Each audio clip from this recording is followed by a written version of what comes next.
Margaret had come from a humble background.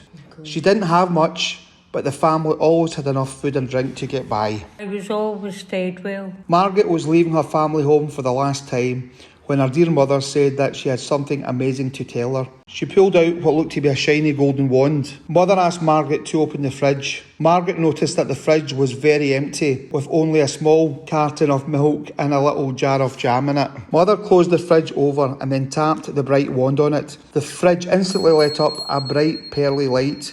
Mother opened the fridge. There were loads of fruit, veg, meats, cheeses, desserts and drinks in it. Margaret had witnessed something like this before.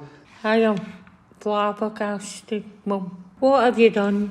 This wand had been passed down from her grandmother to her mother and then to her. It was Margaret's turn to be the custodian of it. Every time she used the wand on an empty fridge, it would fill. This will truly come in handy. I'd like to use it to help people. Mother was really pleased that Margaret wanted to use this to do good. She told Margaret that she could help others, but only if there was a need and the poor individuals were very hungry and broke. Margaret quickly settled into a new life with her husband Alan. It wasn't long before the pitter-patter of tiny feet could be heard in their residence, with Margaret giving birth to 2 healthy baby boys. Margaret realised that money was going to be tight from this day forward.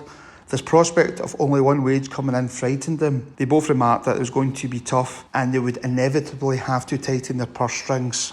What are we going to do? I want to provide for my family. The young mother remembered the gift she had been bestowed on her before she left the family nest. This was indeed a moment when she needed help. Walking over to the new fridge freezer, she opened it. The shiny new white goods was impressive but totally empty. She closed it over quickly. Things were going to change. Margaret removed the shiny golden wand from the bottom kitchen drawer and pointed it directly at the fridge freezer. The appliance lit up a bright golden colour. The inquisitive young mother opened the doors very slowly. Her eyes feasted on a smorgasbord of treats and delights, with every food type imaginable being displayed in the packed fridge.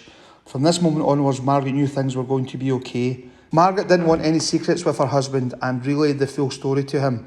Alan was amazed with what he witnessed in the fridge. It almost brought a tear to his eye. A very grateful Margaret remembered her pledge and truly wanted to help others less fortunate than herself. I want to make a difference in people's lives. For the next couple of weeks, Alan searched for the local soup kitchens in the evening and food banks at the weekend. Armed with his notepad and pen, he took down the names of all these poor people and promised his wife could help them. Margaret worked undeterred over the next year with a vision to eradicate hunger and reduce poverty. Visiting every address in Alan's notepad was both daunting and rewarding. The look on people's faces as they witnessed the transformation in their fridges was priceless. Margaret and Alan's helping hand was just what the town needed. Margaret wanted this for everyone in the UK. It was an ambitious plan, but with her husband by her side, Margaret said, "The journey has just begun.